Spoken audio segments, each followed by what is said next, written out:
Сәлеметсіздер ме оқушылар? Здравствуйте, ученики! Бүгінгі сабақтың тақырыбы «Әкем сәулетші». Тема сегодняшнего урока «Отец архитектор» или «Мой папа архитектор». Біз бүгінгі сабақта үлгі бойынша сөйлемдегі сөздердің орын тәртібін сақтап, жай сөйлем құрастыруды және берілген тақырыпқа қатысты сөздерді тауып, сөйлем барысында қолдануды үйренеміз. Бүгінгі сабағымыздың жаңа сөздермен таныс боламыз.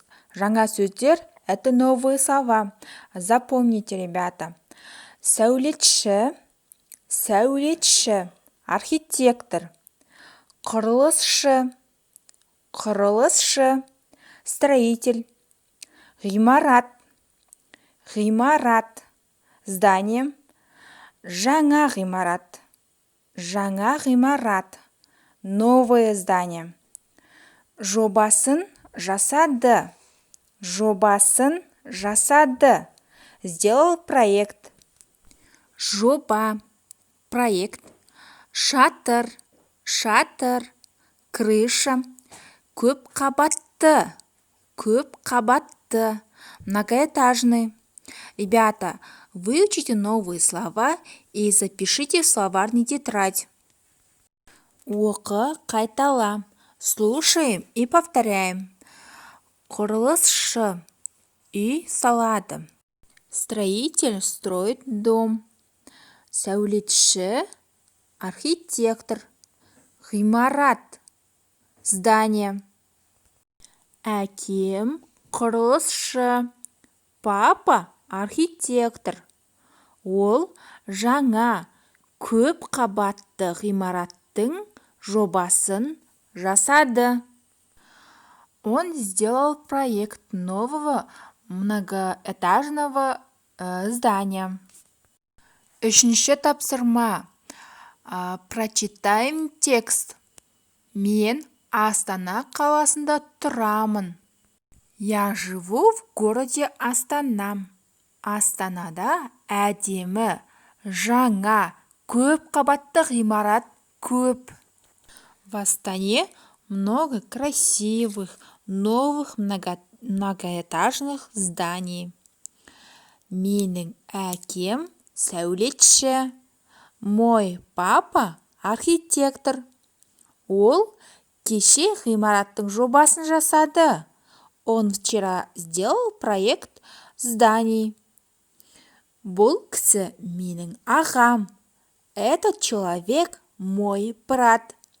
Ол құрылысшы. Он строитель. Әкемнің досы да құрылысшы. Друг папы тоже строитель. Төртінші тапсырма. Айтылым. Мы делаем это устно. Обратите внимание на таблицу. Здесь ставим плюс и минусы. Если предложение правильно, тогда мы ставим дұрыс, это плюс. А если неправильно, тогда ставим минус, дұрыс емес. Прочитаем первое предложение. Ол Астанада туған. Он родился в городе Астаны. Это правильно, дұрыс. Ағасы жаңа ғимараттың жобасын жасайды. Его брат сделал проект новых зданий. Это неправильно. Алматыда әдемі ғимарат көп. В Алмате очень много красивых зданий. Это неправильно. Оның әкесі сәулетші. Его папа архитектор. Это правильно.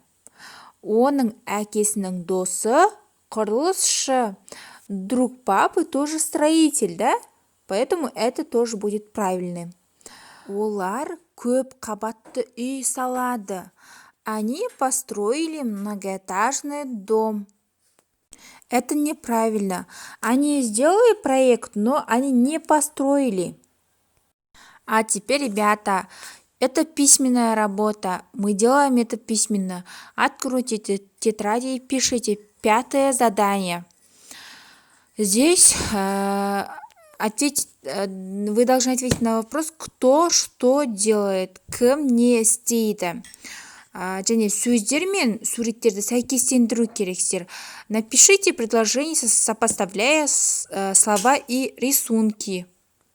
Осымен сабақ аяқталды. Сау болыңыздар, балалар.